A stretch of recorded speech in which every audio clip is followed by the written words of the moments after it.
ஐயனார் துணை சீரியலில் நிலா எப்போதும் போல் வேலைக்கு கிளம்பி போய்கிட்டு இருக்கிறாங்க.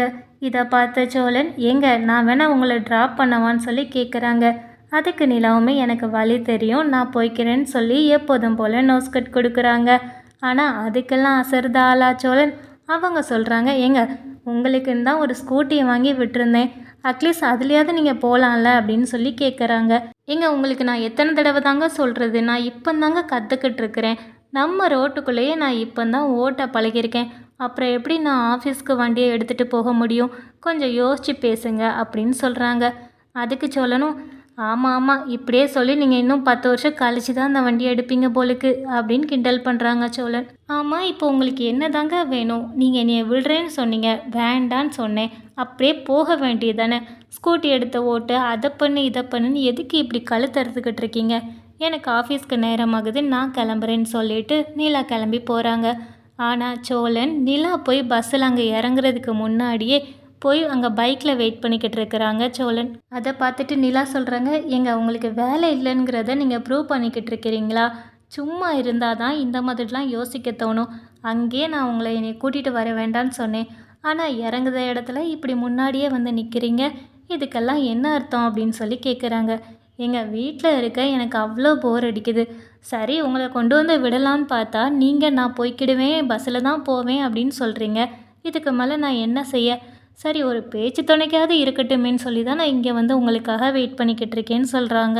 இப்படி 2 பேருமே பேசிக்கிட்டு இருக்கும்போது அந்த வழியாக திவ்யா வராங்க. திவ்யாவை பார்த்த உடனே நிலா அவங்க கூட சேர்ந்து நடக்க ஆரம்பிக்கிறாங்க. அதை பார்த்த சோழன் திவ்யா கிட்ட போய், ஏங்க நீங்கள் இந்த ஏரியா தானா, நீங்கள் காலையில் இதே வழியாக தான் வருவீங்களா அப்படின்னு சொல்லி திவ்யா கிட்ட பேச்சு கொடுக்குறாங்க. இதை கவனித்த நிலா சோழனை பார்த்து முறைக்கிறாங்க, இவன் திருந்தவே மாட்டான் அப்படிங்கிற மாதிரி.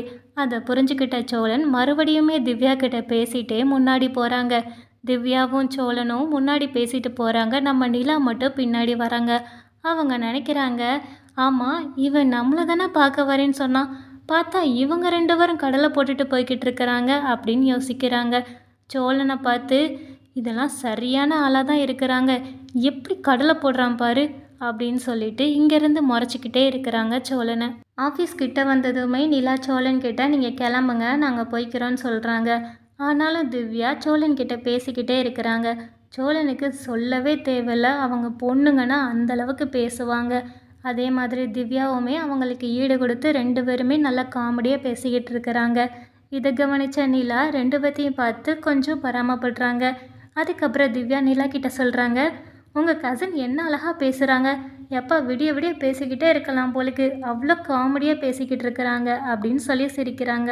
ஆமாம் ஆமாம் பேச தான் செய்வாங்க அப்படின்னு சொல்லி சோழனை முறைச்சிக்கிட்டு, நீங்கள் கொஞ்சம் உள்ளே வரீங்களா திவ்யான்னு சொல்லி உள்ளே ஆஃபீஸுக்கு கூட்டிகிட்டு போகிறாங்க. கூட்டிகிட்டு போனதுமே திவ்யா கேட்குறாங்க, நிஜமாவே அவங்க உங்களுக்கு கசினா, ஆனால் அவங்க பேசுகிறது உங்களை பார்க்குறது எல்லாமே கொஞ்சம் வித்தியாசமாக இருக்கே அப்படின்னு சொல்லி கேட்குறாங்க. அதுக்கு நிலாவுமே, என்ன வித்தியாசமாக இருக்குது அப்படின்னு சொல்கிறாங்க. இல்லை ஒரு பெரியப்பா பையன் அந்த மாதிரி ஒரு ஸ்தானத்தில் அவங்க பார்க்குற மாதிரியே தெரியலை, அவங்க உங்களை காதலிக்கிற மாதிரி பார்க்குறாங்க, அதான் கேட்டேன் அப்படின்னு சொல்கிறாங்க. சே நீங்கள் நினைக்கிற மாதிரிலாம் கிடையாது, சோழன் என்கிட்ட நல்லாவே ஃப்ரீயாக பழகுவாங்க, ஒருவேளை உங்களுக்கு அது வித்தியாசமாக தெரிஞ்சிருக்கலாம், மற்றபடி எதுவுமே கிடையாதுன்னு நிலா சமாளிக்கிறாங்க. சோழன் பார்க்குறதுக்கு ரொம்பவே நல்ல பையனாக தான் இருக்கிறாங்க, அவங்க பேசுகிறதுமே நல்லா தான் இருக்குது, நீங்கள் உங்ககிட்ட சோழன் நம்பர் இருந்தால் என்கிட்ட தரீங்களா அப்படின்னு சொல்லி திவ்யா கேட்குறாங்க. அப்போ நிலா எதுக்கு அப்படின்னு சொல்லி கேட்குறாங்க. இல்லை சும்மா பேசுகிறதுக்கு தான், வேறு எதுக்கு கேட்பாங்க அப்படின்னு திவ்யா சொல்கிறாங்க. இதை கேட்டதுமே நிலா கொஞ்சம் பொறாமையோட, இருக்குது, இருந்தாலுமே நான் அவர்கிட்ட கேட்டுட்டு நான் உங்ககிட்ட தரேன் அப்படின்னு சொல்கிறாங்க. அதுக்கு திவ்யாமே, சரி இல்லைனா நான் பார்த்தேன்னா வாங்கிக்கிறேன் அப்படின்னு சொல்லி அவங்க கேஷுவலாக சொல்கிறாங்க. இதை பார்க்கும்போது நிலாவுக்கு இன்னுமே அதிர்ச்சி ஆகுது, ஒரு பையனோட நம்பரை எப்படி கூச்சமே இல்லாமல் டக்குன்னு வெளியில் கேட்குறாங்க அப்படின்னு சொல்லி யோசிக்கிறாங்க. ஒருவேளை சென்னையில் இப்படி தான் இருப்பாங்களோ அப்படிங்கிற மாதிரியும் நினைக்கிறாங்க. அதுக்கப்புறம் சாயங்காலம் திவ்யாவும் நிலாவும் சேர்ந்து வேலை முடிஞ்சு வெளியில் வராங்க. அங்கே பார்த்தா சோழன் நம்ம நிலாவுக்காக காத்துக்கிட்டு தான் இருக்கிறாங்க. இதை பார்த்ததுமே நிலா, நான் உங்ககிட்ட எத்தனை தடவை தான் சொல்கிறது, இங்கே வந்து இவ்வளவு நேரம் காத்துக்கிட்டு இருக்காதீங்கன்னு, நான் தானே சொன்னேன் எனக்கு வேலை இல்லை, எனக்கு போர் அடிக்குது வீட்டில் இருக்கிறதுக்குன்னு, அதான் சரி சாயங்காலம் நேரமாகிடுச்சே நீங்கள் வருவீங்களேன்னு சொல்லி தான் நான் உங்களுக்காக காத்துக்கிட்டு இருக்கேன் அப்படின்னு சொல்கிறாங்க. உடனே நிலா, ஆனால் நான் பஸ்ஸில் தான் வருவேன்னு சொல்லிட்டு பஸ் ஸ்டாண்டுக்கு போகிறாங்க. அப்போ திவ்யாவுமே நிலா கூட தான் நடந்து போய்கிட்டு இருக்கிறாங்க. அப்போ ஸ்கூட்டியில் வந்த சோழன் சொல்கிறாங்க, ஏங்க ஒழுங்கா வண்டியில் வாங்கங்க அப்படின்னு கேட்டுக்கிட்டே இருக்கிறாங்க. ஆனால் நிலா நான் பஸ்ஸில் தான் வருவேன்னு சொல்லி அடம்பிடிச்சு பஸ் ஸ்டாண்ட் வரைக்கும் வராங்க. நிலா கூட வந்த திவ்யா எதுக்காக நீங்கள் பைக்கில் ஏற மாட்டேங்கிங்கன்னு சொல்லி நிலா கிட்ட கேட்குறாங்க. அதுக்கு நிலாவுமே இல்லை பஸ்ஸில் போனால் அடுத்த ஸ்டாப்பிங்கில் பல்லவன் வருவான், அவனையும் கூப்பிட்டுட்டு நான் அப்படியே நடந்து போவேன், எனக்கு என்னமோ சாயங்கால நேரத்தில் அப்படி போகிறதுக்கு தான் பிடிச்சிருக்குது அப்படின்னு சொல்கிறாங்க. அப்போ திவ்யா சோழன் கிட்ட கேட்குறாங்க, அவங்க தான் பைக்கில் வரமாட்டேன்னு சொல்கிறாங்கல்ல, நீங்கள் எதுக்கு காத்துக்கிட்டே இருக்கீங்க அப்படின்னு சொல்லி கேட்குறாங்க. என்ன கடைசி வரைக்கும் காத்துக்கிட்டு இருப்போம், அவங்க வரலன்னா நான் பாட்டுக்கு பைக் எடுத்துகிட்டு போயிடுவேன் அப்படின்னு சொல்கிறாங்க. அதுக்கு திவ்யாவுமே என் இடம் கொஞ்சம் பக்கத்தில் தான் இருக்குது, என்ன வேணால் விட்டுருவீங்களான்னு சொல்லி கேட்குறாங்க. அதுக்கு சோழனுமே உடனே பல்ல காமிச்சிட்டு சரிங்க வாங்க வண்டியில் ஏறுங்க அப்படின்னு உடனே சொல்கிறாங்க. நிலா சோழனை எரிக்கிற மாதிரி முறைக்கிறாங்க. இதை கவனித்த சோழன் இடத்த காலி பண்ண சோழா அப்படின்னு சொல்லி மனசுக்குள்ளே நினச்சிட்டு நிலாவை பார்த்து, ஏங்க நீங்கள் பத்திரமா பஸ்ஸில் வந்துடுங்க, நான் திவ்யாவை விட்டுட்டு உடனே வீட்டுக்கு வந்துடுறேன் சரியா அப்படின்னு சொல்லி வழி அனுப்புகிறாங்க. அதுக்கு நிலா சொல்கிறாங்க, ஆமாம் நான் சின்ன பிள்ளைல, எனக்கு வழி தெரியாது, எனக்கு ஒழுங்காக போக தெரியும், உங்கள் வேலையை பார்த்துட்டு போங்க அப்படின்னு திட்டுறாங்க சோழனை பார்த்து. சோழனுக்கு நல்லாவே தெரியுது நிலா ரொம்பவே கடுப்பாகி தான் இருக்கிறாங்கன்னு. வீட்டுக்கு வரட்டும் அப்படின்னு சொல்லிட்டு சோழன் வண்டி எடுத்துகிட்டு கிளம்புறாங்க. இதை பார்க்கும்போது நிலா இன்னுமே கோவப்படுறாங்க.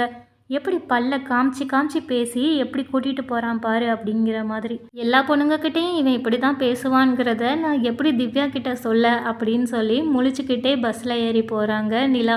இந்த பக்கம் நம்ம திவ்யா சோழன் கூட வரும்போது சோழனோட நம்பர் கேட்குறாங்க. அதுக்கு சோழனுமே ஏன் நம்பர் எதுக்குங்க அப்படின்னு சொல்கிறாங்க. இல்லை நிலா எதுவும் லீவ் போட்டாங்கன்னா உங்ககிட்ட பேசுகிறதுக்கு, அதுக்கப்புறம் எனக்கு போர் அடித்தாலும் உங்ககிட்ட பேசிக்கலாம்ல அப்படின்னு சொல்கிறாங்க. உடனே சோழன் சிரிச்சுக்கிட்டே அவங்களோட நம்பரை சொல்கிறாங்க. திவ்யாவை விட்டுட்டு வீட்டுக்கு வராங்க சோழன். அங்கே நிலா வாசல்லே தான் இருக்கிறாங்க. அப்போ சோழன் பயந்துக்கிட்டே வீட்டுக்குள்ளே போகிறாங்க. அப்போ நிலா பின்னாடியே வந்து, என்ன சார் வேலையெல்லாமே முடிஞ்சிடுச்சா அப்படின்னு சொல்லி கேட்குறாங்க.